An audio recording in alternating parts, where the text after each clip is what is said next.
arriver au terme de cette émission. Normalement, à ce stade, je devrais vous demander comment vous voyez évoluer la relation entre la France et l'Afrique, puisque c'est le but de cette rubrique de fin qui s'appelle Honni ou Béni.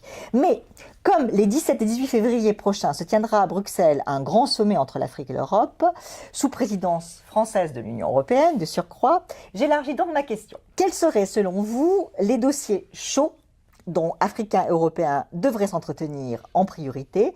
Et concernant plus spécifiquement le Sahel, que penser de la percée des États-Unis dans notre région? Mais nous voulons que tout le monde perce dans notre région. C'est-à-dire les Américains, les Canadiens, si vous voulez, les Japonais, les Chinois, tout le monde, que tout le monde vienne autour de la table. Et cette conférence, nous aussi, nous allons travailler en amont. Nous allons pouvoir certainement apaiser les esprits de ceux qui ne connaissent pas encore bien la problématique au Sahel, mais elle commence à se dessiner, la problématique au Sahel. En ce moment, c'est le problème sécuritaire. Oui. C'est les effets dramatiques du changement climatique. C'est le réchauffement. Et c'est la population, n'est-ce pas? Et c'est la pauvreté.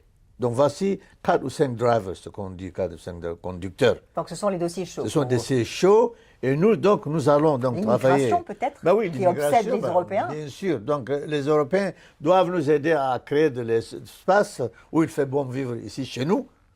Et comme ça, les Sahéliens peuvent aller en vacances en Europe, aux États-Unis, un peu partout, mais pas aller tomber dans la mer. Alors, enfin, comme quand on parle de réunion entre l'Afrique et l'Europe, il y a toujours la Chine qui est omniprésente. Si vous me permettez une question subsidiaire, donc partagez-vous les inquiétudes de ceux qui pensent que l'Afrique est devenue une chasse gardée de la Chine, et notamment parce que Pékin est si avide de terres fertiles?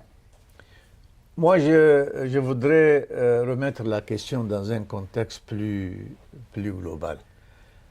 Les terres dont nous parlons sont des terres africaines.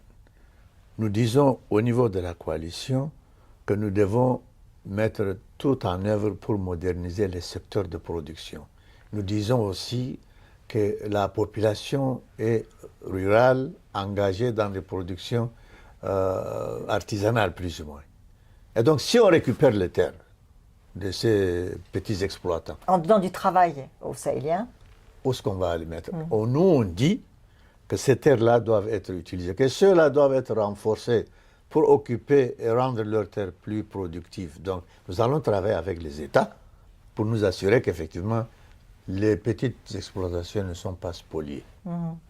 Et là, on veille strictement à ça, jusqu'à ce qu'on nous dise votre mandat est terminé. Voici notre cheval de bataille. Très bien. Eh bien, sur ces bonnes paroles, Monsieur Jimmy Adou, merci infiniment d'avoir été l'invité de Mon Air d'Afrique. Merci beaucoup. Je vous souhaite bon succès. Je nous souhaite bon succès.